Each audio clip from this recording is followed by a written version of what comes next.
You have cats, haven't you? Accidentally, yes. So I was wondering, do you ever wonder how they would get on if all the humans in the world disappeared? We had this conversation right after we saw the film. Oh, yeah. Because my wife asked me which of our cats is most like, we called her Flo. I don't know if that's her name or not, or his name. And we were able to determine that it would be one cat who had the best chance. But then last night, he had a mouse for a while. I wasn't home at the time.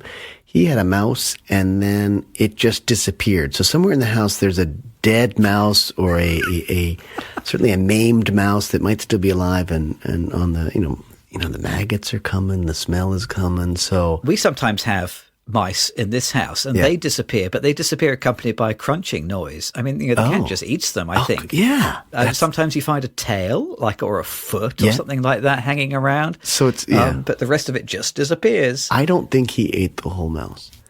But this is a guy, that cat lived on the streets for, 5-6 months last year, I think. Oh, so he'd be all right. So he did survive. I don't think they're too well adjusted to survival at this point, though. I think you'd say they're not too well adjusted to living with humans in a house. They love that and sit around against the radiators, just eating when I feed them and sleeping whenever they want to. They don't do anything. There's no help.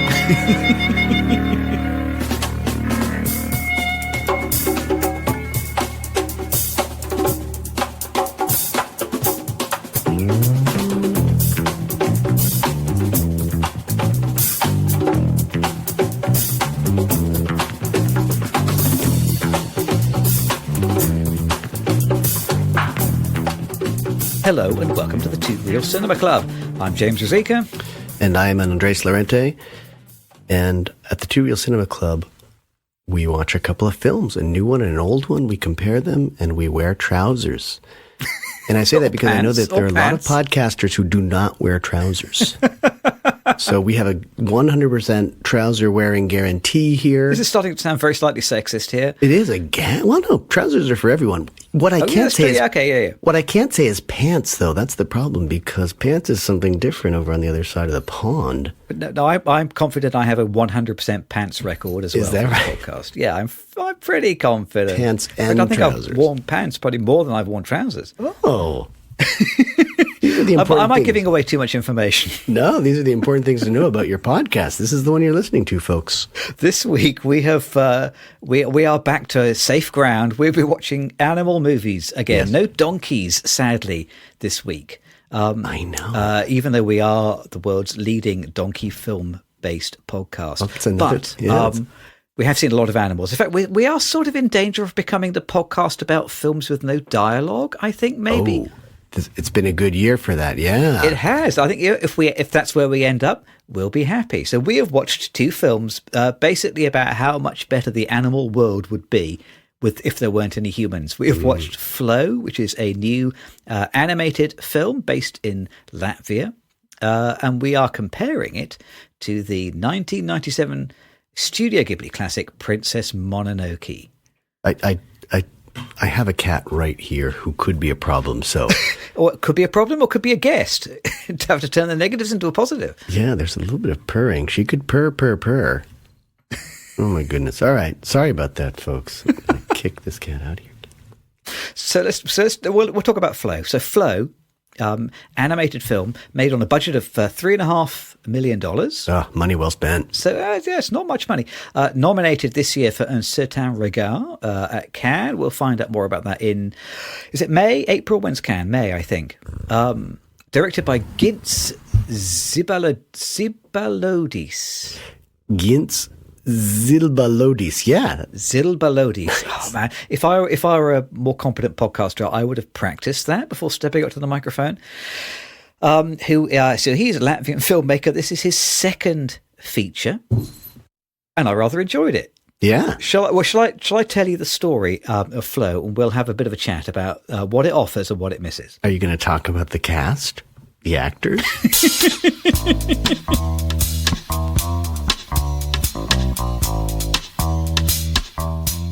So, in a near future Earth, there are no humans, as far as we can see. Instead, fending for, I think, himself. Ooh. I think it's him. Really? But I could be wrong. We have a lone cat. He forages, he hides, he keeps himself alive, catching fish, avoiding packs of dogs, sheltering in a deserted but safe, dry, comfortable human house. Until one day there is a flood. Water sweeps through the forest where he lives and submerges almost everything, leaving the cat no option but to seek refuge on a small sailing boat with a capybara. Gradually, other animals come on board their craft. There's a lemur, a dog, a secretary bird. But how will the different species get on? What will they eat if they don't eat each other? What do they cherish? And if the waters ever recede, what kind of world will be left behind for them? So many questions and so many animals who can't answer them. Now, I'm a little bit confused because I looked this film up on the IMDb and it does credit a voice cast. Huh. So it credits Florence Pugh, I think, as one of the voice actors. Really? Yes, which I'm wondering whether someone has put this on the IMDb as a kind of a joke. Wait, let me see if I can find it. Here it is. Are you sure there's not a live-action film called Flow that she was in? Yeah, this is so bloody typical now, because now I'm sure I read that earlier, and can I find it on the internet now? No, I can't. I cannot. Do you think I dreamt that? I might have done. Yes, I do, because there's not a single human voice. Yeah, exactly. Not even just yelling in the distance or the background or anything like that. No humans appear on screen. I did read that they recorded actual animal sounds to use. They wanted it to be that accurate, and yet the capybara, they had to record a lot, and I think that was the one animal that was really hard. They had to go to a zoo, I guess, to record a capybara. But I love the dialogue in this film. I would say there is dialogue in this film. But I didn't hear Florence Pugh delivering any dialogue. Maybe she was the capybara. I'm going to have to make sure that I don't have any more vivid dreams before we podcast next time. I mean, there is dialogue insofar as there's that kind of dialogue that they always taught us about at film school, which is looks and glances. A lot of the story of the film is told through looking at what the eyes of the cat, who I am going to call Flo, do, where they look and where they don't look, and what they look at. Yeah. So there's a dialogue insofar as there is interaction between the characters. Yeah, but I think there's communication between the animals, and I guess that's what I'm counting as dialogue. And they feel like, given the visual setup and the context, it seems like they're saying very certain things when they do grunt or meow or bark or hiss or anything like that. Now, I do usually like to read the book of the film if there is such a thing. So this week, I am happy to say, well, I have read the book. But there's a book for Flo? No, there isn't a book. I kind of. So I wanted to read something. So what I read was, "What is it like to be a bat?" The 1994 essay by Thomas Nagel. Which I thought was the closest thing I could get to the book of the film. So it's like this seminal philosophical essay. So Thomas Nagel, I think he is still alive. He was young and good looking in 1974. He's 87 now, I think. So basically he goes on about how he believes that it's impossible as a human to really understand what it is like to be a creature like a bat. So he kind of says, well, a bat, it's a small mammal, it's the size of a mouse, but it understands the world in terms of echoes. Yeah. And it uses echolocation rather than vision to see the world. And there is a certain specific subjective quality of being a bat, which it would be impossible for a human being to understand. So his whole essay is about how do not attempt to get inside the mind of an animal, because that place is entirely so utterly alien to you that it has you have no common ground. You can't know what it's like to be a bat. I personally think the essay is wrong, but I think the characters in this film, although they look like cats and capybaras and lemurs and birds, and they largely move like those creatures, they kind of aren't. And I recognise that for the sake of a bit of drama and narrative, they interact more like people on a boat than they do animals. I agree. There's a lot of anthropomorphism in the film for sure. They're totally personified, and they feel like very well-rounded characters. And but I mean, our pets are well-rounded characters. It's reasonable, isn't it, to have an animal with a bit of personality and a bit of individualism. I mean, the film is a lot.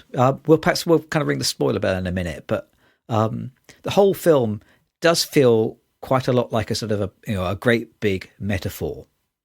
But I slightly got to the end trying to figure out what exactly is it a metaphor for? Kind of, it seems to be talking about climate change, and certainly the theme. If I had to come up with a theme, I would say it's "No Man is an Island." Because the cat starts out completely on his or her own, and ends up having to team up with other animals to survive. It's a kind of a metaphorical fable about getting along. But I think there's a big dose of spiritualism in there as well. I think there's a lot of religious metaphors, and it's trying to cover quite a lot of ground. It's certainly, I think it's a little bit richer and deeper than your average 1970s Disney film about cats overcoming adversity. Absolutely. Yeah. I think it's a very strong environmental message for sure. A lot of teamwork and a lot of community, I think. So, I mean, I think it presents us with a disaster. We definitely get the feeling that it's either human-caused or that it'll obliterated humanity. And then these animals team up on a journey they're sort of just thrown together, but there are a few times where it's very clear that they've established community and they can solve some problems through teamwork. So I definitely get those messages loud and clear, and that was great. It was in a very focused film. Maybe an hour and a half or so, a little more. Yeah. Barely that, I think. It just follows that cat for the entire time, basically, and I think it delivers its message pretty well. I mean, it's a successful film in the sense that, boy, it's not super expensive. It's going to have a huge run. That's a film that's going to make a lot of money, I should think. I hope so. When I looked it up today, and I think its box office is currently just a little bit over $4 million. What? So it's made its budget back so far. But yeah, a film like this can have long legs. Yeah, I think. Should we ring the spoiler bell? Ring it, I guess. I was going to say, were there any bells in the film? Or could we bark it? You could bark the spoiler bell or meow it? Howl at the spoiler bell. Do something.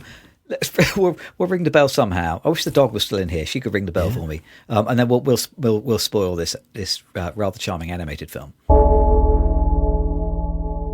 Ooh. See, that bell really carries across the water, doesn't it? Yeah, yes. Well, it's kind of nice, though, too, because, in the film, there were no animals wearing bells. There were no animals for human consumption or under human rule or anything like that. So there were no bells. That's why it's kind of quiet. So we don't see any humans in the film, and you kind of have to presume that the humans have all disappeared. The house that the cat lives in isn't desperately messy and decayed, is it? So you get the feeling that if humans have left the scene, they've probably only left a few years ago.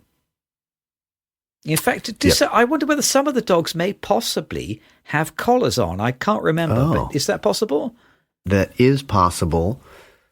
It's interesting, though, because the original cat and the dogs, they are in a very rural setting, right? I mean, it's just this one house that we see. So it's not like we have a town to give us a sense of place or anything like that. It's just the one house, and it's very oddly sort of landscaped with these sculptures of cats. I don't know if it was an actual cat lover but some of them are huge. Yeah. And there are a good number of sculptures about cats. So you don't know if the previous owner was a sculptor, an artist who really loved cats and really loved this cat Flo and celebrates Flo with all these sculptures. But you don't get much of a sense of the previous civilization just because that's the only house we see. And you're right, it's pretty well kept. There's still a bed that the cat can sleep in, and it's not a mess. It hasn't been overgrown by vegetation or anything like that. So I mean, the bed is better made than my bed upstairs. I mean, it's pretty well kept. So we're a little bit wrong-footed because we don't really have a whole sense of the the previous story world and even the temporary story world kind of doesn't give us a whole lot of information. But then that story world changes within 5 minutes. It gets flooded out, doesn't it? Yeah, I made a little note. So I think the flood happens, I think it's something like 11 minutes in, he gets on the boat, I think. So it happens kind of fairly early on. Going back to the kind of the metaphors now, so that there is kind of like metaphors of washing in the water. Later on, they go to a monastery. You have all this notion of the flood, the ark. There's all that. It clearly lends itself to religious imagery. There are a couple of moments in the film that I did raise question marks over. Towards the end of the film, I guess kind of the close of the second act, this little band of animals on their little sailboat, they're all heading in the same direction. They're all going towards these towers visible on the horizon. And eventually they make it to these towers. The cat gets thrown overboard, scrambles onto the shore, ascends this very, very tall tower, which looks like a sort of like a monastery or something like that. And then when he gets to the top, there's this kind of curious spiritual moment where, there's kind of anti-gravity and there are drops rising up towards the sky, and the secretary bird, who's been his kind of guardian, I suppose, then ascends into the heavens and either dies or flies off or disappears. And I wasn't entirely sure what was going on there or what it was for. I tell you what it reminded me of slightly was it reminded me of Saturday Night again. It felt like another John Belushi moment where the people making the film weren't entirely sure what to do here. So tell you what, let's just have John Belushi fall over and die. Yeah. And it was a similar kind of moment with the bird. I got the feeling it was supposed to be a special and spiritual moment, and it left me feeling a little bit surprised and nonplussed. I don't know whether it fit better into your understanding of the film. Not much, no. It's clearly not a dream sequence. That's what I sort of grounded myself in. So there was some effort to do something at the top of that. Sort of this rock pillar, these massive rock pillars that we see throughout the whole film. It's kind of where they're just being attracted there. And there's human evidence up there, or some sort of fairly high level thinking species, because there's one of these spirals or circles that the cat is in towards the end. But you're right, it seems like they're floating in the air at one point. So I don't know, hallucinogenic, was it food that they ate? But the bird, that's sort of where the bird just leaves, right? The bird had sort of been separated because it didn't really want the dogs around. So the bird had flown there at one point. You do wonder, why didn't the bird do a lot more flying? Because that boat was rickety and full of animals, and bird could have perhaps survived a little bit better. But I think, I thought either the death of the bird going to heaven, or some sort of goodbye moment between the bird and the cat. Because the cat really knew to go all the way up this thing. There's a staircase. It took quite an effort to get up there. And then it sort of ends up in this, I don't know, like a prayer circle or something like that. And the bird disappears, and then the cat has to stay on Earth and actually leave dry land to go somewhere else. Yeah. Via a very dangerous ocean. So I agree with you. That wasn't very clear. There aren't too many moments like that in the film. It's for a film that is so clear, that one really, that moment stands out for being a little unclear. But I really did decide that it's not a dream sequence, because it really seems like the cat gets thrown from the boat, hits the rock, climbs it, and then has this moment, and then just reverses course and gets back towards the boat. Yeah. So it doesn't make a lot of sense, but it might be a lot of religion. I was going to say a lot of religion doesn't make a lot of sense, and then I actually did say that. So we're busted. Spotify sure going to ban us again, or Elon Musk's going to come. Oh my God, I'm getting myself into more trouble. With the story about the bird flying, I guessed that the bird had broken its wing. So the bird does rescue the cat the first time it falls out of the boat. So the first time the cat falls into the water, can't swim, it very, very nearly drowns, it all goes limp, and then it's scooped out of the water by the whale or the very, very big fish.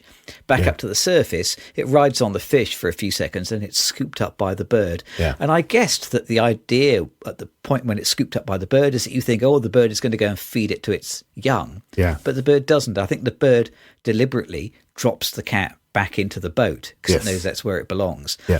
And then when they run aground a little bit later on, and the boat arrives on this little island. It has a windmill on it.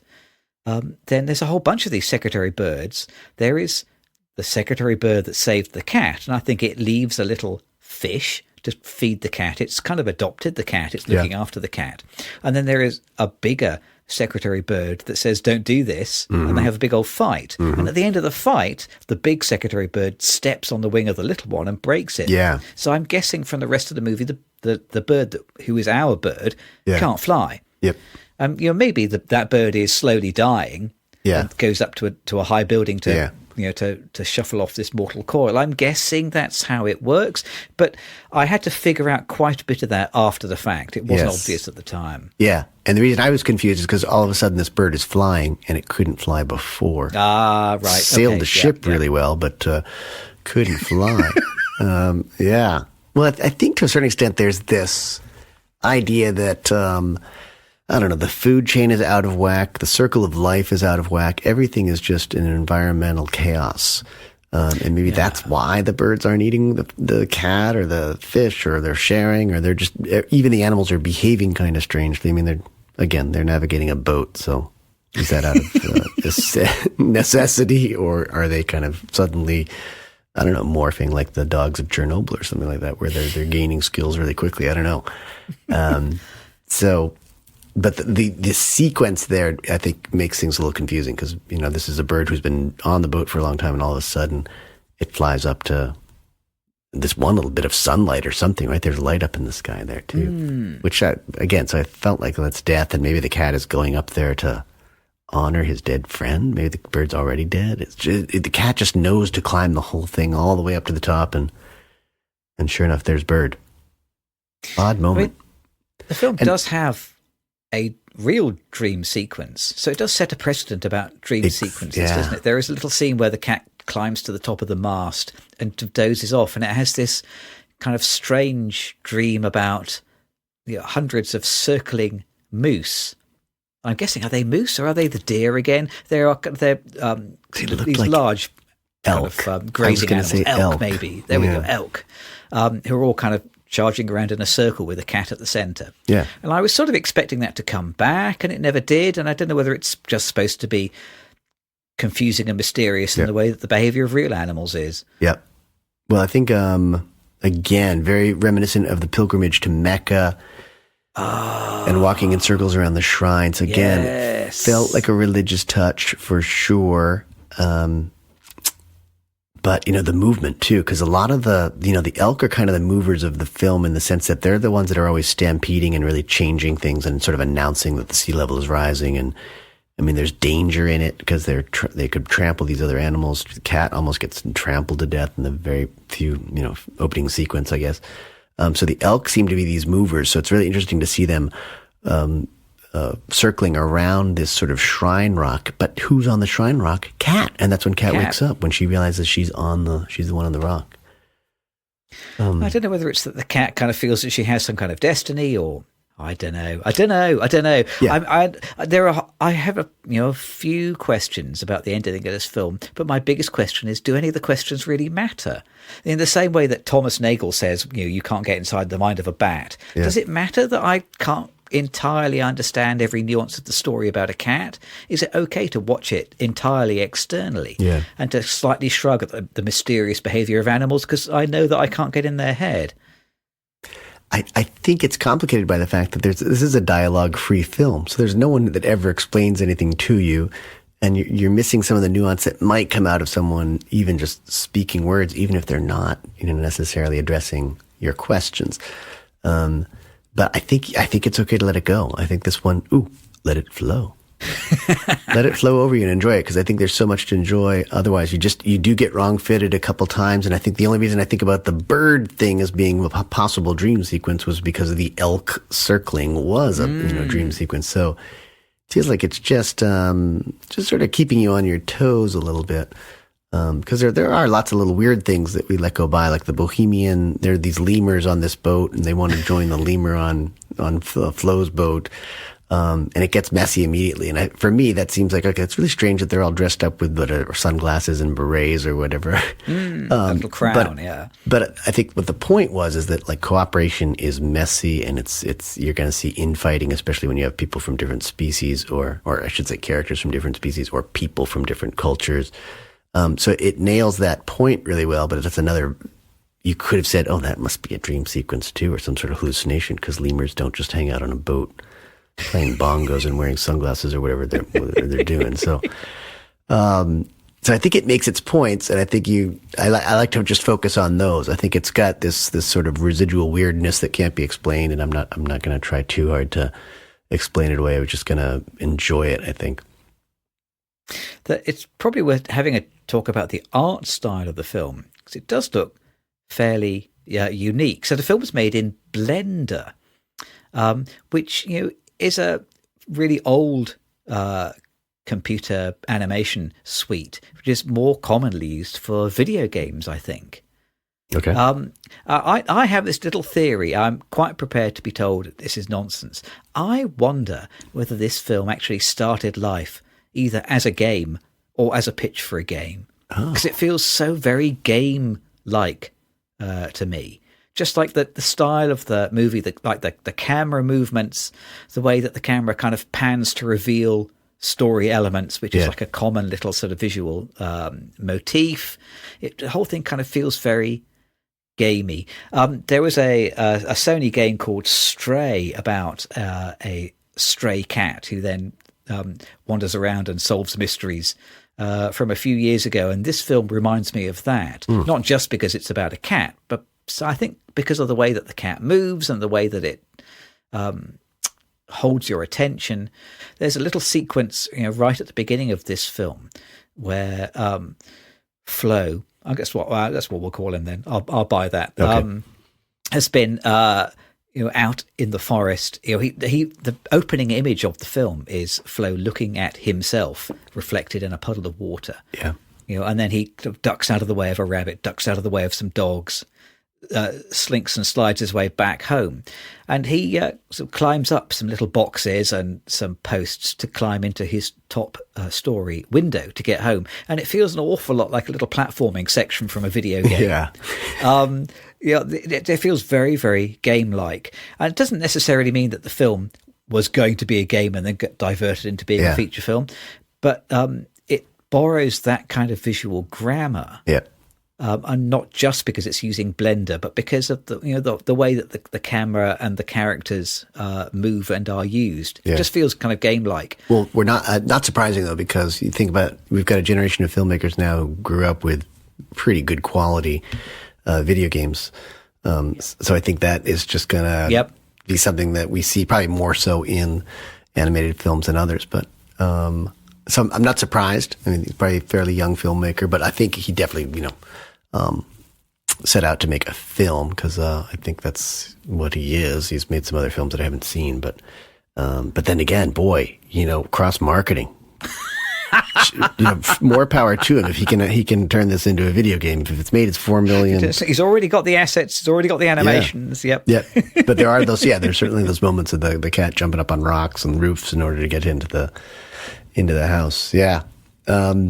I think it's a really thoughtful film, though, and not to say that video games aren't thoughtful. I don't know. I don't play them, but this is definitely a lot of intentional stuff going on in here. There's this one symbol that comes up again and again, which is this. It's sort of a blue glass ball in a net, like an old buoy or something like that. But obviously, for me, that's just planet Earth kind of captured in our grasp. And the ball, it keeps floating back into scenes once in a while. And sometimes it saves the characters, like Flo gets on it at one point when the seas are very rough after she leaves that pillar rock. And then there are other times when the animals save the ball. Every time it kind of floats by, they seem very interested in getting it into the boat. It's just this lovely little metaphor. It's pretty obvious to me. But I think it's super powerful, and it's definitely a reason this film was made, I think, is to sort of raise awareness to, which is odd because I think everyone should be quite aware that we're in an environmental crisis and have been for decades now. Yeah. So I think it really hammers that image right until the very end. And you mentioned the opening scene cat, Flo, perhaps, looking at herself in a puddle and seeing herself very clearly before the world just kind of goes chaotic. The final image, or the ending image, I'll call it maybe, all four animals who've really been on the journey and working together, cat, lemur, dog, and capybara, are looking in, and they've just had this moment where they've basically saved one another, and they see themselves very clearly in the same, well, not the same puddle, but a similar puddle. Yeah. By the end of the film. So classic bookending image. Did you stay on for the final image, though? Yes, Okay. I'm glad that we did. Yes, so there is this sweet little image at the very end after the credits of the I don't know if it's a whale or an enormous fish, but either way, it's back out at sea, isn't it? Yes, but I actually wasn't sure. I don't think it's entirely sure that it certainly looks like it's swimming, going up and down, but I thought it also could just be a floating carcass of a whale. So I loved you never really see the face of the whale. I love the ambiguity there, but also it's this moment where the water is just taking over the viewer. We're basically underwater as viewers. We can only see the top part of the screen, which is occasionally sky, occasionally the top of the waves, and that's where the whale is. But there's this very real sense of we are drowning. Sea level change is here on top of us in the movie theater. I saw it in the movie theater with about 4 people. So you're right. Maybe not enough people are getting the message, but it's definitely a film that I think sets its goals out for itself, and I think achieves them. I think I really enjoyed this film. This is definitely going to be one of my favorites for the year. And honestly, I think my favorites for the year are animated films, but we might be talking about that later on. We'll be talking about that later, I'm sure. Okay, well, yeah, we'll have to save that for later. I'm glad that you say that that metaphor of the floating blue ball as the Earth was obvious, because I didn't realise that until about a minute and a half ago when you said it. so well done. As usual, you've seen much greater depth in this than I have. Sorry about that. I am. Fantastic. My sort of comment on this film, I wrote at the bottom of my notes, I wrote, it's a lovely film. I enjoyed it. I don't think enough happens. Okay. I did come to the end and slightly feel like it was, it's not a linear journey, but there aren't quite enough either subplots or events. Yeah. Or there aren't quite enough detours on this journey. And it doesn't overstay its welcome. It is only an hour and a half long. Yeah. Or less than that. And and I enjoyed every one of those 90 minutes. But within those 90 minutes, it's relatively leisurely storytelling. And I enjoyed the pace, but if I was going to aim any criticism at it, it's that maybe a little bit more could have happened. I think that's a more forgivable misstep than having too much happen, which might be the case in our other film this week. I'm wondering. Yes. Yeah, so I agree with you. I think it's kind of like a road picture, a journey picture, right? I mean, there's not a whole lot of time to go. There is a lot of time, but there's not a lot of time spent on little side stories or subplots. It's more or less about going from point A to B, and maybe you're going back to point A after that, but it's definitely a journey film in that way. And the subplots are really just in the various collections of characters that are together, and seeing them either having trouble getting along, or one group coming in and spoiling something that was actually going pretty well, and then having to come back together at some points to save one another. So I think the messages are really kind of clear, and a lot of that has to do, I think, with the fact that they're not rushing to get a lot of other stories into it. So for me, it was a really delightful watch. Yeah. No, I did really enjoy it. You're exactly right. But for all the fact that I did really enjoy it, my finger is still slightly itching to press speed dial on my phone. I still might place a call to the Cliché Squad. Cliché Squad.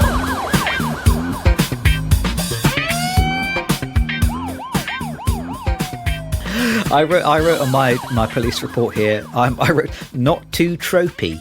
Is what I wrote at the top of my comments, which is it's there aren't a lot of films that are exactly like this. Well done to them for having the guts to stick to their dialogue-free guns. But my slight cliche is the lucky coincidence. Mm-hmm. There are maybe just slightly too many Deus Ex Machinas in this film. Yeah. There's there's always a lucky coincidence which pushes the plot forward. It's it's lucky that the capybara comes along with his boat at just the right moment when the cat is just seconds away from being out of his or her depth. And there are just a little bit too many times when the cat is luckily thrown or dropped in the boat, out of the boat. It just happens to be near the shoreline. But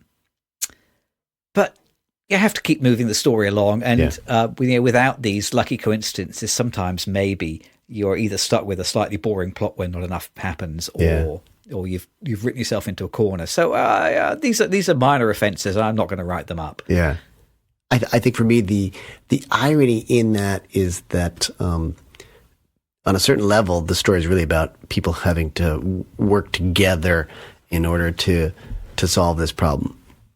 So if you've got Deus Ex Machina happening again and again, it undoes that whole theme because, you're really depending on absolute fate or luck to solve your problems as opposed to actively addressing them. So it sort of undoes its own, one of its own essential questions or central themes in the process. So it's a bit of an offense, but I think you're right. I wouldn't write them up. My cliche is it's not that bold, but you see it again and again. It's this mirror thing. Mirror, and ultimately a mirror breaking.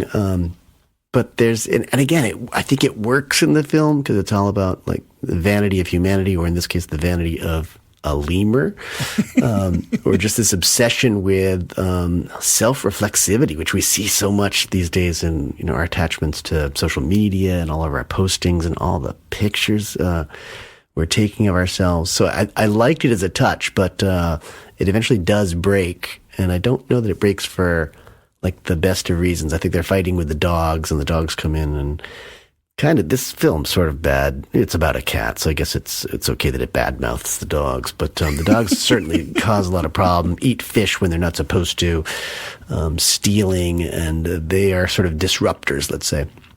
But they're also kind of pretty good-natured, aren't they? Though as well. You don't get much of a feeling that the cat is in any genuine danger from the dogs. No, they're not a threat. They might eat his food, but they're not going to eat him. Yeah. But I think for me, it's like they're not going to help, though, either. They're generally not a helpful presence. In fact, when they're really needed, they'd abandon the team, except for the one dog. So it's a golden retriever, too, which is, I don't know. Everyone likes the golden retriever, I guess. I don't know.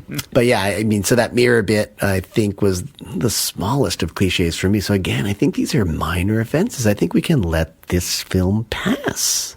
Yep. Yeah. No court appearance required. Yeah.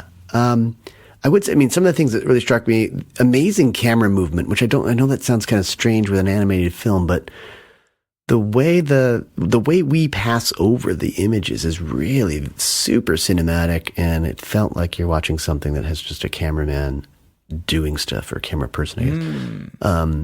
So it's odd to say that. I'd never seen that kind of movement in an animated film before, so I think that was something that really set it apart for me.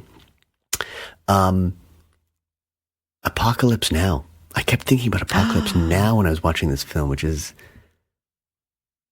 odd. Wow. It's an environmental apocalypse that it's sort of addressing, and it's just got this journey down a river or down a water source, and seeing some of these religious things, and it felt like they had watched Apocalypse Now recently when they wrote the script or when they started doing the animation. So it was something that I just saw. Doesn't make a ton of sense, but at the same time, it just rings memories of that film somehow. And there's another thing about it, like the sheer number of production companies. I don't know if you noticed this in the credits. It's like everyone in Europe you can possibly think of, Central Europe, Western Europe, everywhere. All these different countries, all these different languages. And it kind of proves the point of the film. Like if you come together, you can actually make something good happen, I think. And I loved the fact that it was just so international. And if it's $3 million, they're all putting up, a little bit of money, not a ton of money or a ton of support. And you can get something really good done. So I thought that was very interesting. And then I thought there was a lot of babble in here too. Like the language inherently divides us, and it can unite us as well. And I think that's in the film without, a single word of any language spoken. And I think that's another great point. So I have mostly lots of really great things to say about this film. You have. And as usual, you have watched this film far more deeply and intelligently than I have. I tell you what, if we're disappointed that it's only made $4 million so far on its Yeah. $3.5 million budget, I've got one simple way for them to make money hand over fist. That word is merchandise. Because Flo the cat, tremendously cute. Yes. And, the fact that you could sell, little soft toys of all of those animals. Yeah. It seems to me like someone's leaving money on the table. I wonder whether this film will be a little bit like My Neighbor Totoro and have very, very long legs, and we'll still be able to buy merchandise for it in 30 years' time. I kind of hope so, because I think it's a film that probably deserves to still be watched in 30 years' time, if there are still cinemas in 30 years' time. Ooh, good point. Or if we're not all under the waves by then. Yes. Well, it also could be they could take a lesson from Barbie. Which lesson from Barbie should they be taking? What, the lesson where I think that film where you would- should always pitch your film against a biopic about the Second World War invention of the atomic bomb. Release your film on the same date as a really big flopping kind of nonsense blockbuster. No. Actually, just to make a film to sell dolls, right? I mean, you can do the flow. The capybara was great. People loved capybara. I think, so merchandising, or as you said, game. Complete the job that you set out to do at the beginning. Make it a great video game. Basically, we're here at the Two Real Cinema Club. We're advocating a multimedia franchise instead of making more movies. What has become of us? I think why don't we have a break? We have already slightly alluded to our second film, Princess Mononoke. Let's stretch our legs, get some popcorn, and we'll come back and we'll sit down for about half as long again a film about people and animals.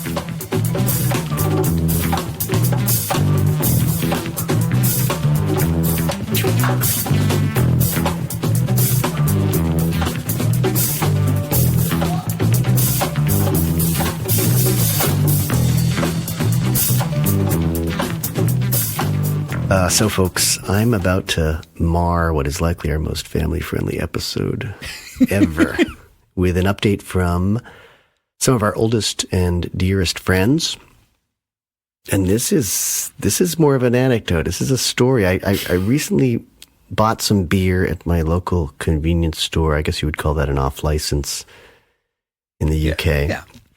And then as I left the building, there was a man sitting against the wall he's on the sidewalk sitting against the wall. He said, "You and Razor are friends of Tom Hanks." Stopped in my tracks. And I said, yes, why? Yes, Razor and I are indeed very close to Tom Hanks. And then we got to talking, and Richard 2.0, that's what he tells me his name is, Richard 2.0. He confided to me that he was a concubot. I kid you not. Yeah. So you and our listeners probably remember the concubots, who just 2 years ago, they tracked us down with this lucrative sponsorship deal. So Richard 2.0 and I, we shared a big squeeze, and it was like hugging a human. So realistic. So realistic. The advances they've made in just a couple of years are incredible. Very nice person, or cyborg, I don't know what you would call these guys. Anyway, he is a beta prototype, but we are surely going to start seeing these guys in the flesh. Maybe that's a poor word choice, but even in Wimbledon, look out for them. He offered me a professional courtesy session in exchange for the publicity, but I told him I was waiting for a differently abled prototype. I didn't know what to say. It's like, I assured him that we and our listeners, our producers, and the entire staff here at Two Real Cinema Club have a vested interest in future robot sex and in the well-being of all of our friends and future lovers at Concubots. The future is going to look very different with AI and advanced robotics. Don't look for them online right now. I'm not going to give you a website. They'll look for you offline. Well, that's not disturbing at all.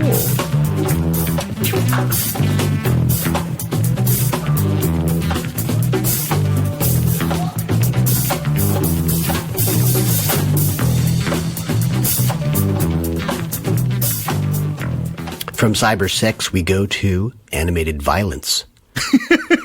So this is not a family-friendly episode at all, is it? Exactly. Now I don't feel so badly about marring or ruining the podcast that way. So we're going to talk about Princess Mononoke. Yes. From 1997. From Ghibli, Studio Ghibli and Hayao Miyazaki. Had you seen this before? Or probably. So I had seen this once before. We had like a year or so where we went through all of the Studio Ghibli films. Okay. And so watched them all as a family. So I had watched it maybe kind of 5 or 6 years ago. Hadn't watched it again until this week. Normally, we get the person who's chosen the pairing to justify it. Well, you chose the pairing this week, but tell me, why? Oh. Do you have any other questions for me, Counsel? I had never seen it, and I had seen a trailer for it probably, 28 years ago or whenever it came out, 27 years ago. And at the time, I thought it looked kind of cool, and that I would want to see it. I never did for whatever reason. I mean, it wasn't, when that film came out, you'd occasionally see things on DVD, but you didn't have the streaming. You couldn't see them as easily as we could now. So I think it just sort of was one of those things I saw in the theater. It passed, and I never went to track it down.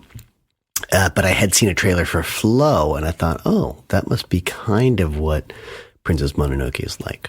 So I just thought it was just a shot in the dark, really. I've also thought like a dual animated episode I thought would kind of have some interest as well. So. But I mean, I think they do pair together very well, actually.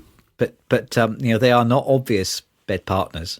But I think they belong together. Yeah. Oh, good. I didn't realize. I did a little bit of reading this week. This film was Japan's highest-grossing feature film of all time when it was released. Wow. And it retained that record from 1997 when it was first released until 2001 when it got deposed by Spirited Away. Oh yeah, the next Hayao Miyazaki movie. Yeah.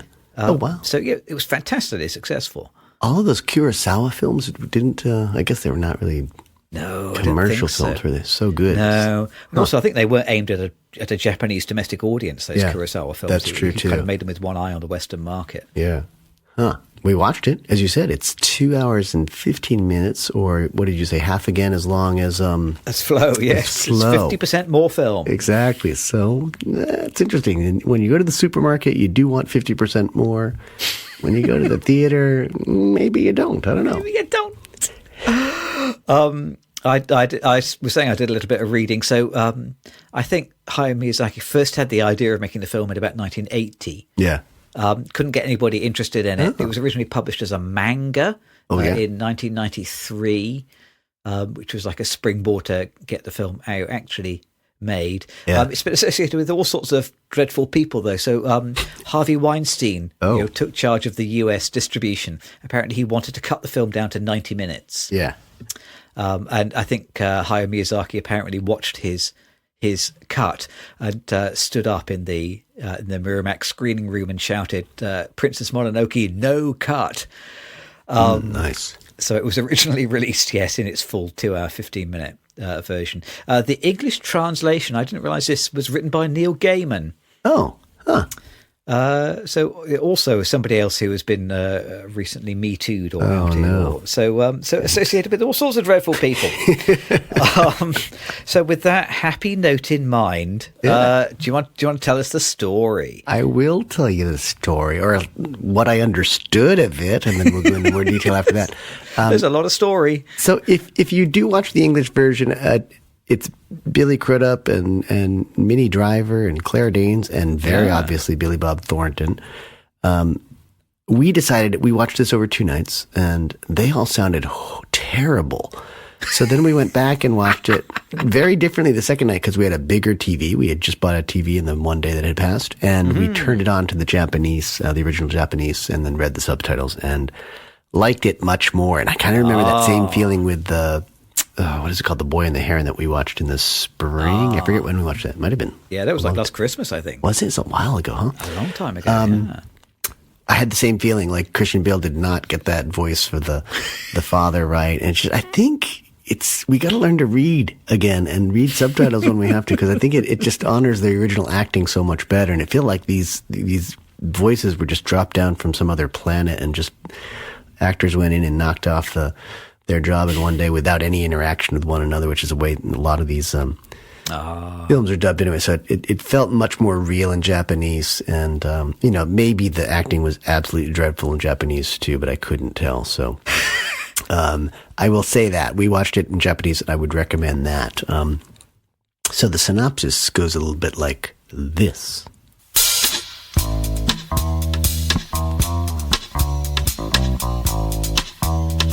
The forest is sort of destroyed or under destruction, and something is clearly wrong, because this collective of chemical gyrating worms is plaguing this massive boar who attacks the village of Ashitaki, who he himself becomes infected and is destined to die in pain. He's one of the few remaining Imishi villagers and is commanded by his elders to go west to discover what contaminated the boar. Would you call that a boar or a warthog? I think it was a boar. Boar, I think boar. Well, okay. The English translation, which we watched, called it a boar. Okay. Ashitaki's sister Kaya gives him a crystal dagger before he leaves on his journey, which is kind of largely forgotten. It's used a little bit in the film, but there's a lot of attention drawn to it in that scene where she says goodbye to him and gives him the dagger. So you're thinking he's going to use that to mess up some people.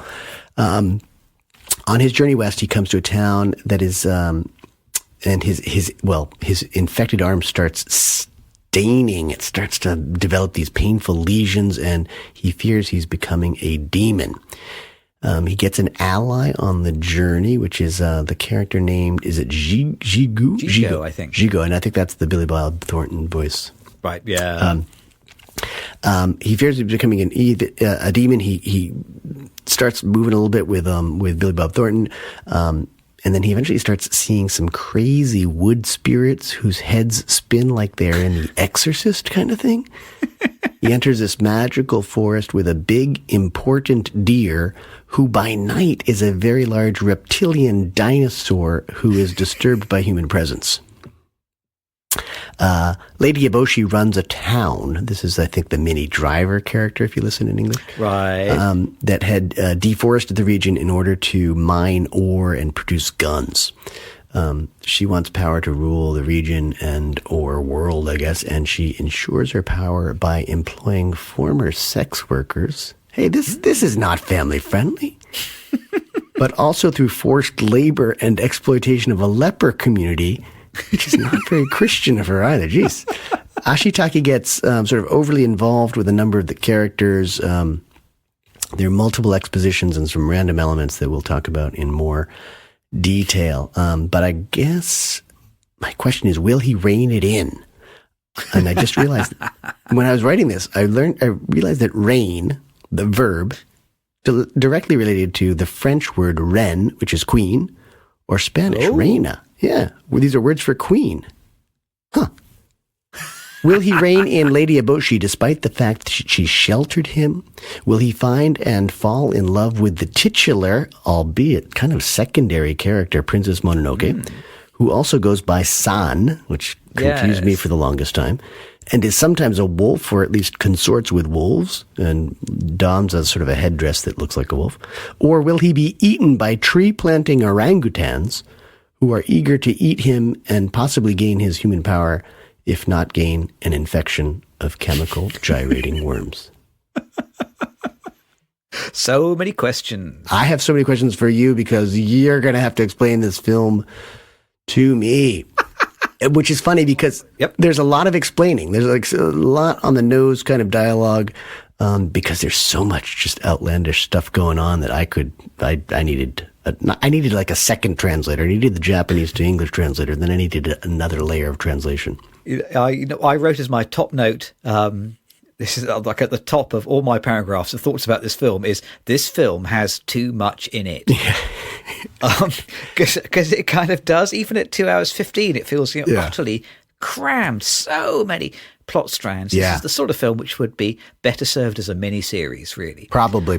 Yep. It's all this his village at the beginning. Yeah. Then he's exiled. And then there's a rival army he bumps into. Yes, Then this destroyed forest. Then there's this kind of sneaky guy who claims he's a monk, but really he's a samurai. And then there's kind of these women who work the bellows, and there are these people who make rifles. And then there's a bunch of lepers, and then there's a forest sprites, and then the emperor has this quest to become immortal. I mean, there's just so much stuff. There's a lot of stuff. Absolutely crammed. Yeah. So my second comment I wrote down is I wrote, I think this is a good film. So let me explain that better. I think this is a good film, but I don't really like it. Yeah.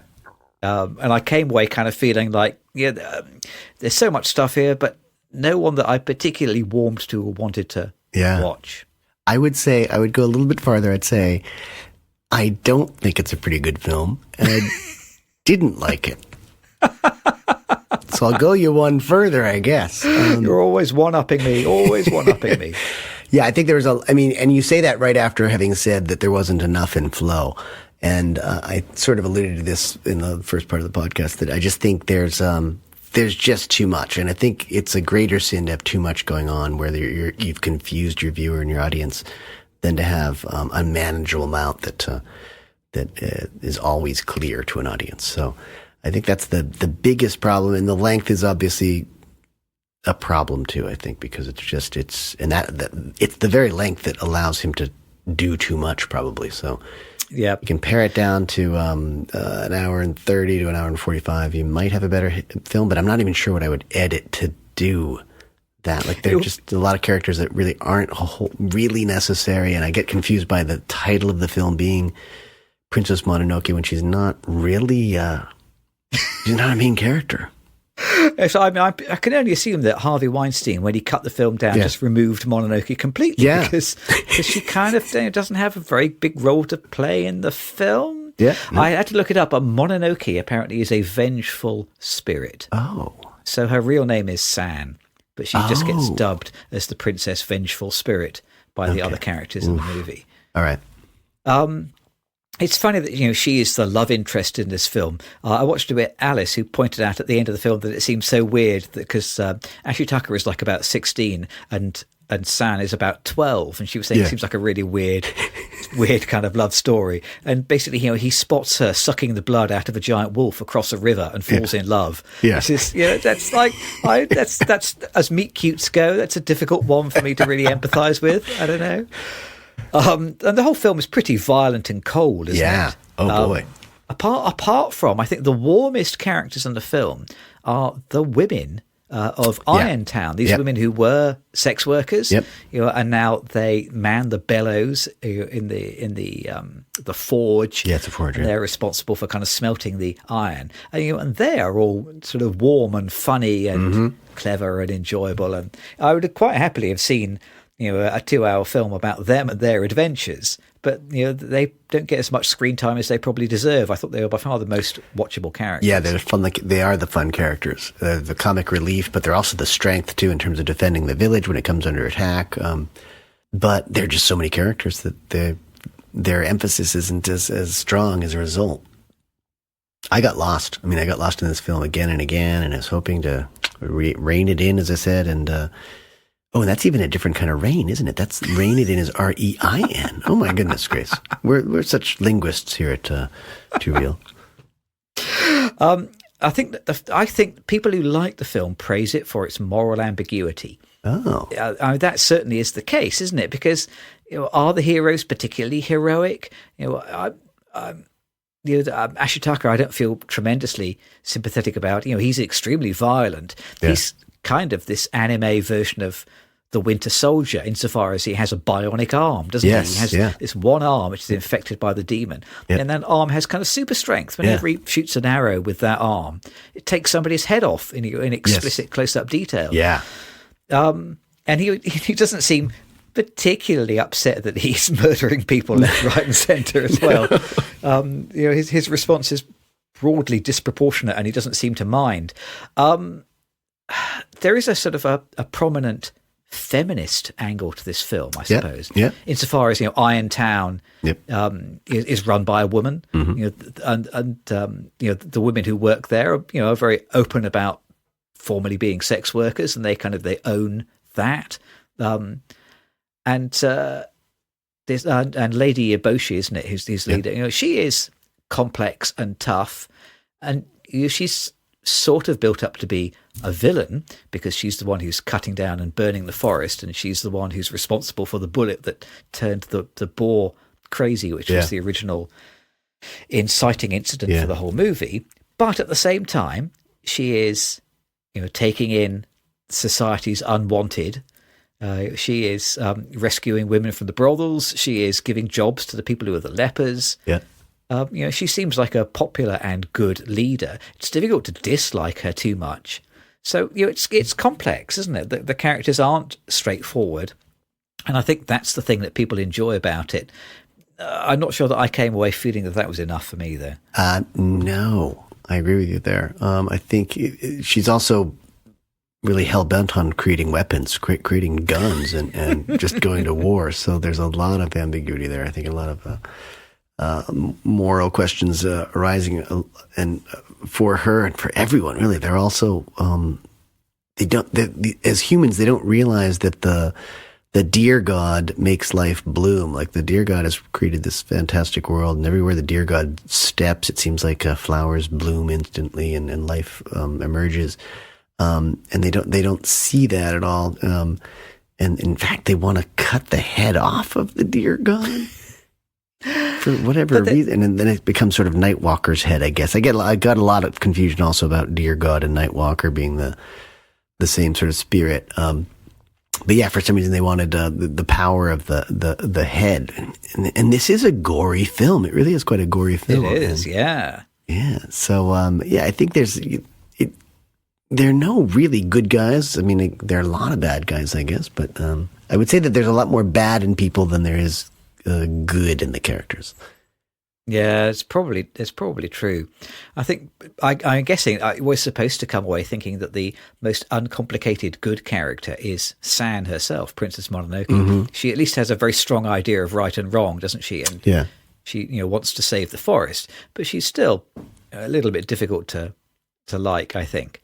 I'm presuming there are certain people who would find the idea of a kind of wolf girl tremendously exciting, but I'm not sure that she quite rings my bell. No.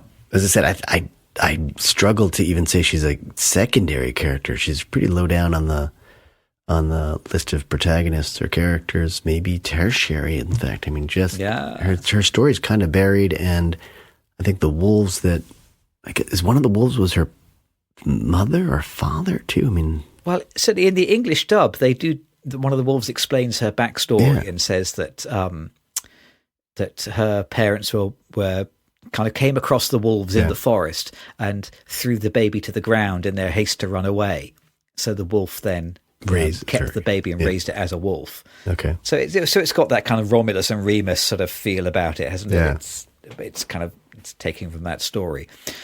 But I suspect there is quite a bit more explanatory dialogue in the English dub than there is in the Japanese, because I suspect the fairly straightforward explanation of how this yin and yang between the forest spirit and the night walker works. That all gets explained to us by Jigo in the English dub, and I suspect in the Japanese version it is not quite so explicitly explained. It was not, as far as I was reading anyway.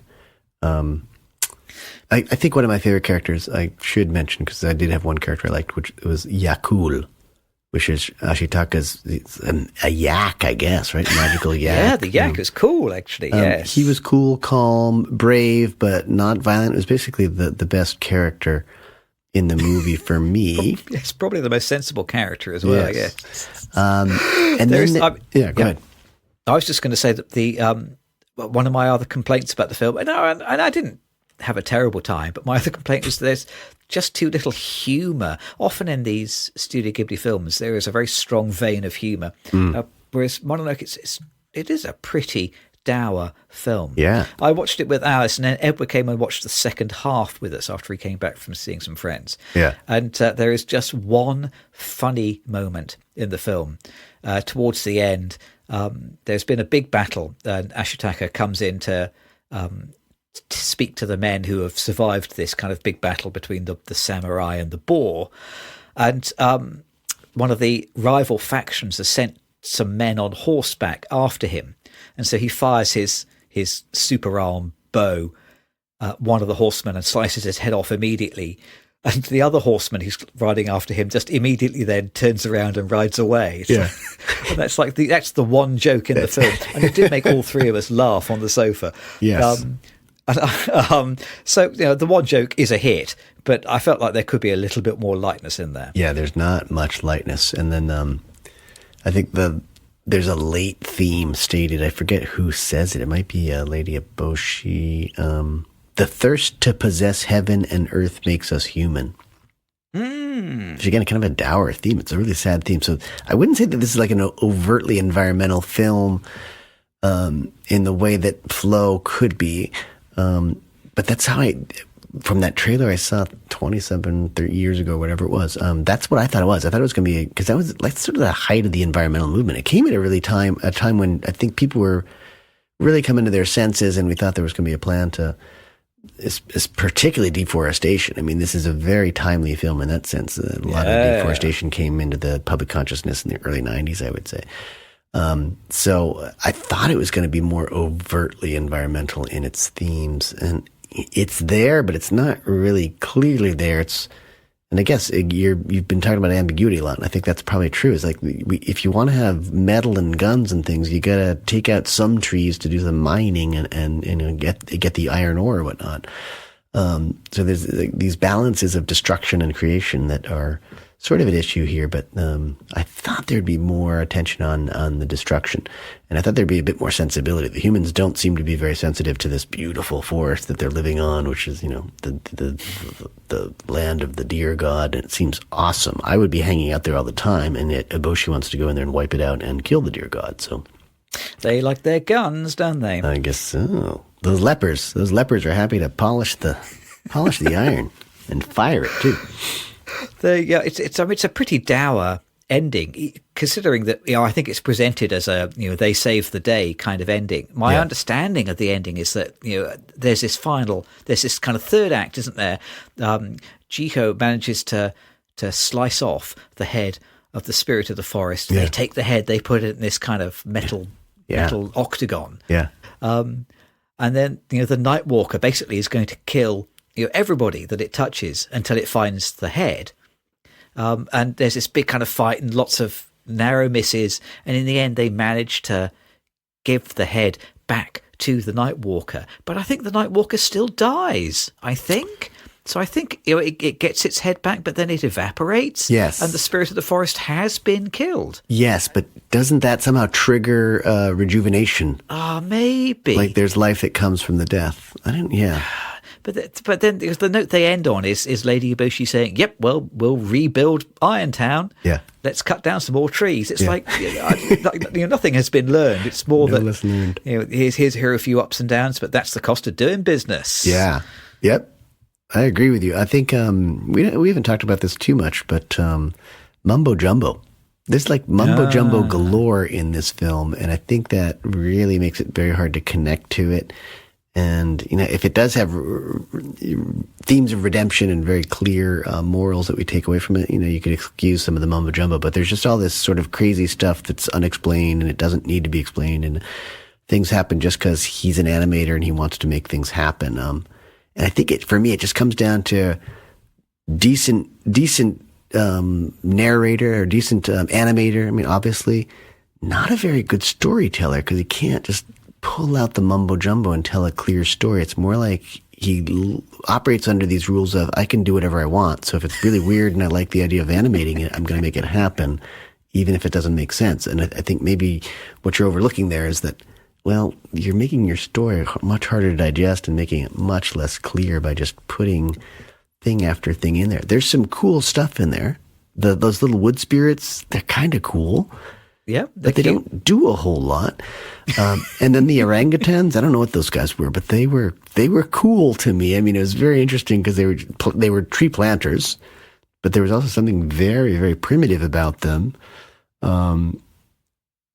And I think they're, again, underutilized. You've got all these tools out there that you're not using in a clear way. It's more like you're just throwing more and more tools into the film to, I don't know, impress more or animate more, honestly.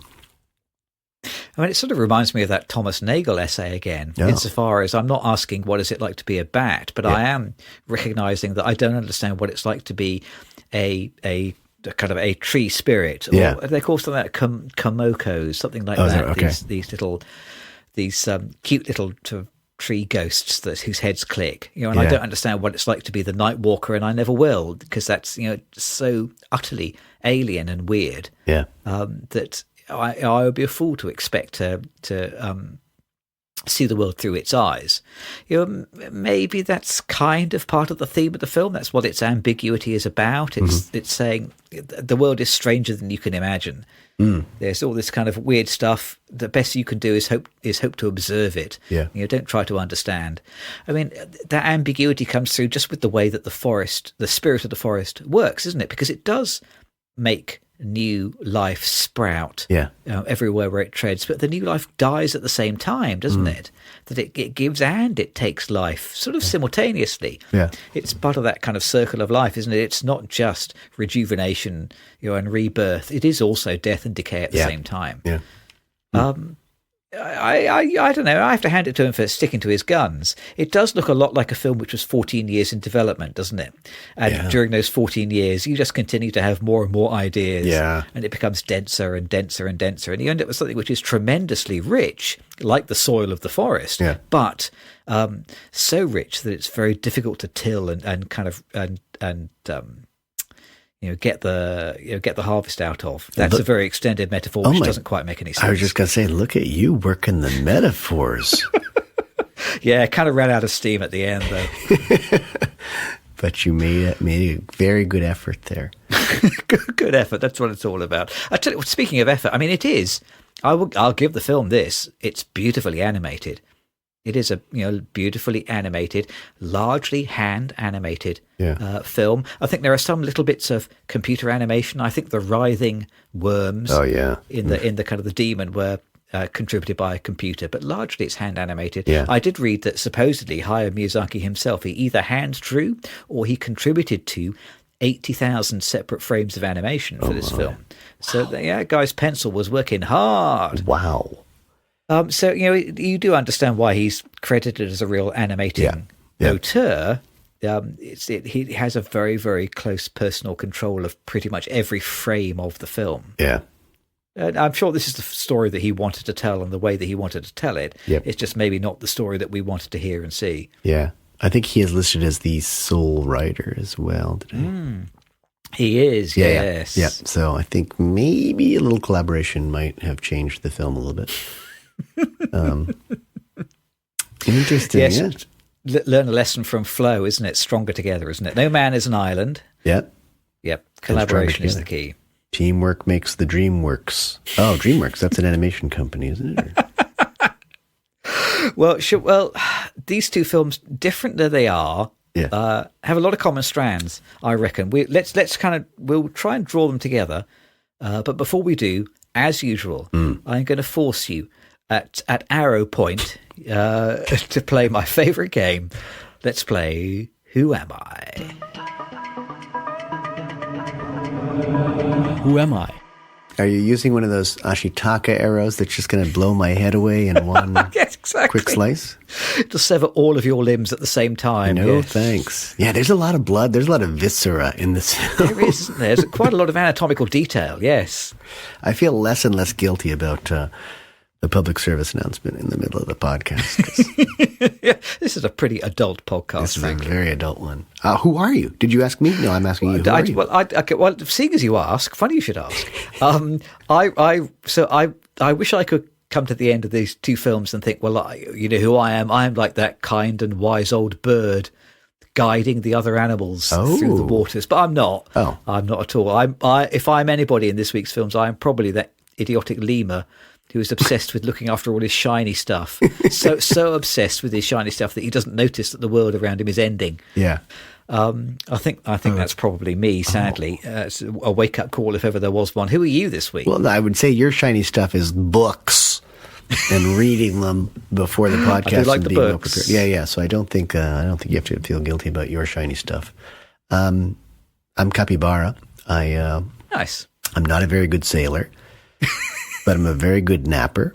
And I like to think of myself as a largely calm and untroubled presence, but I also grunt a lot. I really related to Capybara quite a bit. He's just... now that you point it out, I can really see that. Yeah. He's just this solid rock in the middle of chaos, He is. He's like the best character, though, isn't he? To the point where, I don't think it's a coincidence that he's the one that the other animals really work hard to save, because he kind of gets along with everyone, and he's just there, not necessarily a like a happy spirit, but he's definitely a presence, and they know that they can't go on without him. So I loved it when he got saved in that film. It was good. Good for you. Well done for steering that boat. Thank you. Right, let's well, we threatened it. Let's do it. Yeah. We'll see if we can bring these two films together. Let's do our synthesis.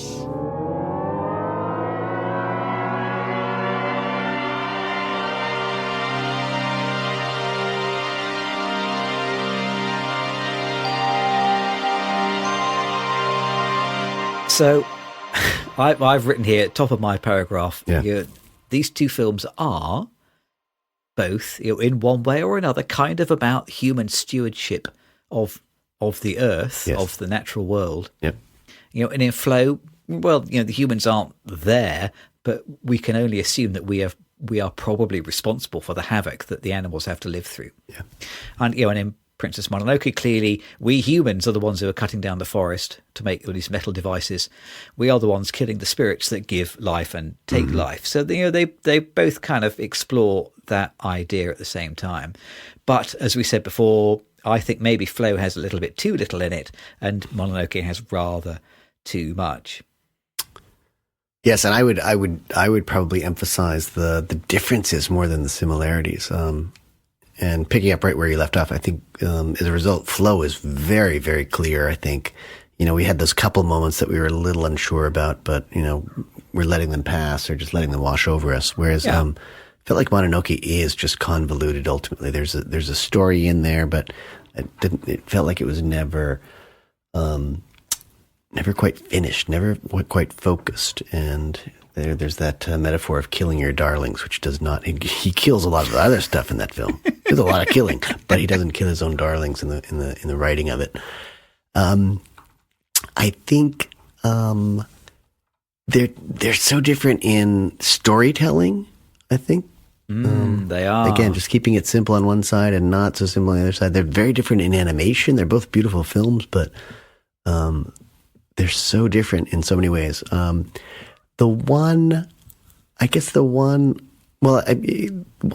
emphasize one more difference before something that's quite similar.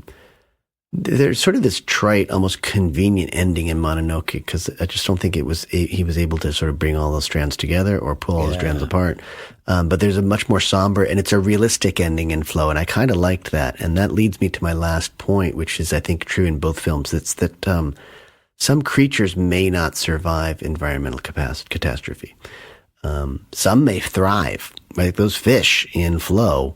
There are lots of fish. They're going to be very healthy if there's more water. I mean, some of them might die off due to temperature rises in the ocean, but some things could survive and even thrive, whereas other things aren't going to survive. And that's, that we see that whale die in Flow. And we might see it come back to life, or we might see a different member of its species or its pod at the end. But and the camera actually leaves the whale at that point too. We just hear the breathing stop. It's a really intense moment because Flo she's been on this whale. She's been in contact with it throughout the film. So there's some feeling there. And the only thing that Flo can do is sort of console the whale. I don't know if she goes up and it licks it or paws at it or something like that, but there's this sort of moment of empathy. But then, we don't hear the whale. We do hear the whale die by, just the halting breath, but we don't really see it happen. And that sort of sets up the post-scene twill as well. And maybe the waves came in and the whale revived. But not everyone's going to survive. And that includes us. So I think they do talk about, you're right, about the environmental stewardship. Humans aren't guaranteed to survive. Cockroaches, yeah, probably. But we might not make it. And I think that's in both. I think that's in both films. I mean, they sort of use stand-in species, I suppose, but all those boars that are getting the chemical worm treatment, they're not going to make it, and the whales in Flow aren't going to make it, and maybe we aren't going to make it in the real world. Oh, joy. Well, I feel thrilled now. I had one other point to make in the synthesis, and it's going to seem so crass after your pronouncement of the end of humanity that I'm not sure I can add it in. The only other thing I was going to offer was that basically there's a really strong video game thread that I think that runs through both of these films. Yeah, oh yeah. It's Flow, we talk about it's made in Blender. It looks like a pitch for a game. It has these levels and objectives and puzzles and challenges. Yeah. But on the flip side, Princess Mononoke basically is the film of Legend of Zelda: Breath of the Wild. Oh. This is kind of the big Nintendo hit from a few years ago. Broadly labelled the greatest video game ever made. It takes so many cues from Princess Mononoke: the look, the music, the kind of the quests, shooting arrows on horseback. These glowing nighttime dogs. Even like one of the women who works the bellows in Princess Mononoke, she wears this kind of triangle symbol on her dress, which is the Zelda sort of Triforce symbol. Oh. I looked it up. It's called Mitsu Uroku. It's the symbol of the Hojo clan from the 12th century in Japan. So it wasn't invented by Nintendo, but nonetheless, the influences, I reckon, are clear. I mean, Princess Mononoke came before Zelda, but there's a two-way street here. This is games becoming movies, movies becoming games. Wow. Oh, I liked your suggestion earlier on that we are seeing young filmmakers who are very familiar with the world of games making feature films now. Some of that grammar is going to travel both ways down that street. I think this is artistically an interesting time for people who find games and films interesting because they will cross-pollinate. But they will only cross-pollinate if humans survive, and you've already pointed out that seems unlikely. It's not assured. It's not guaranteed. So on that happy note, well, during the twilight years of humanity, perhaps we'll also talk about what else has been playing at our theatres.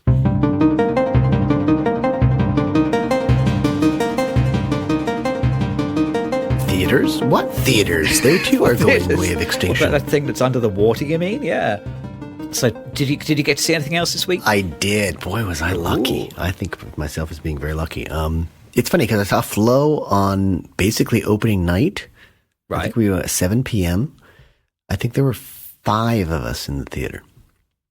Last night, I go to a 97-year-old film by Alfred Hitchcock called The Lodger with live piano accompaniment, and there were 45 of us geezers watching that. So it's very interesting. Yeah, so this is canonic again. They show everything on 16 millimeter or 35 millimeter occasionally. So you're seeing an old print. It's not beautiful. It's not in great shape necessarily, but it's in it's in the Portland Conservatory of Music, which is sort of up the street from us. And it's an old church that's been used now for concerts, jazz, orchestral, chamber music, all sorts of stuff. But on Sunday nights, they're doing a silent film series with piano accompaniment. So it was fantastic. Nice. It's about an hour and a half film. I think it's considered his third feature, but it's sort of the first that you would call maybe Hitchcockian.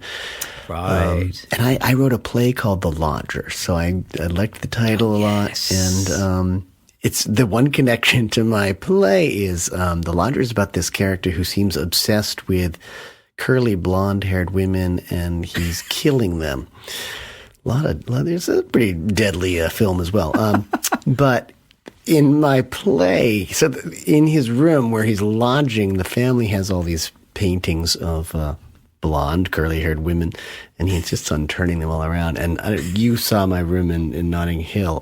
It was all these naked women and all these just beautiful people on the walls. From my landlady had dressed the room up that way, and I thought, geez, because I think I'd seen The Lodger a long time ago. I felt like I was stealing from my own life and stealing from Hitchcock at the same time. So it was a delight. I just loved it. The pianist was fantastic, and just a completely different cinematic experience.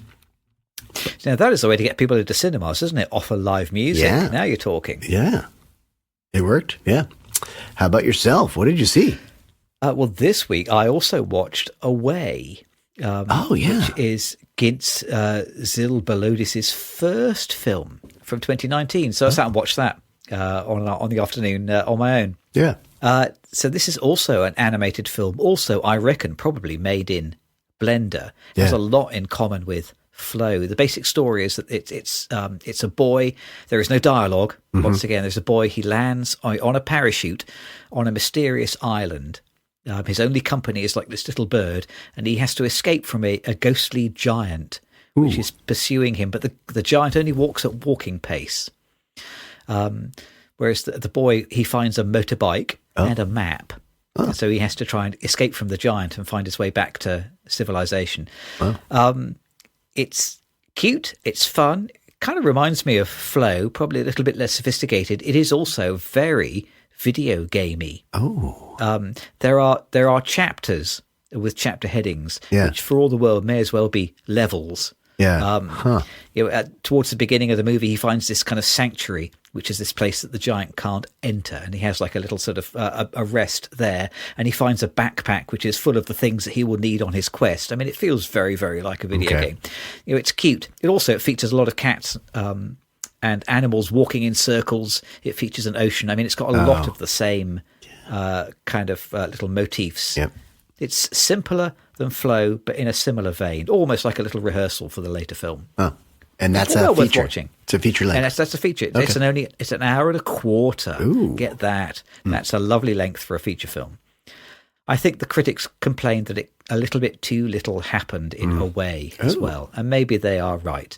But I think if you enjoyed Flow, it's well worth checking out Away. You can find it on the internet. It's good fun. Some of the same critiques and some of the same motifs. Yes, almost like building up a body of work. Yeah, just like Hitchcock. God, how long was his, though? I mean, that 1927, I think he's still making films into the late 60s, even into the early 70s, I think. Mid-70s, something like that. Was it Family Plot? That was the last one, wasn't it? Was that 74? Yeah. I'm not sure I should say that on the podcast without looking it up, because I'm going to sound like a fool. On Instagram, we are at 2 Real Cinema Club.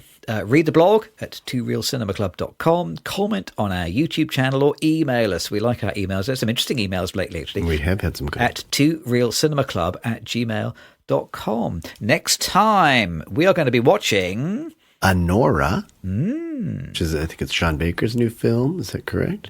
Yes. And I think you know more about it than I do. We're going Mexican surreal, right? We are going to be comparing it to Louis Buñuel's Belle de Jour. Belle de Jour. With Catherine Deneuve, an old friend of the pod at this point, literally. So we're going into maybe less family friendly, an even less family friendly episode.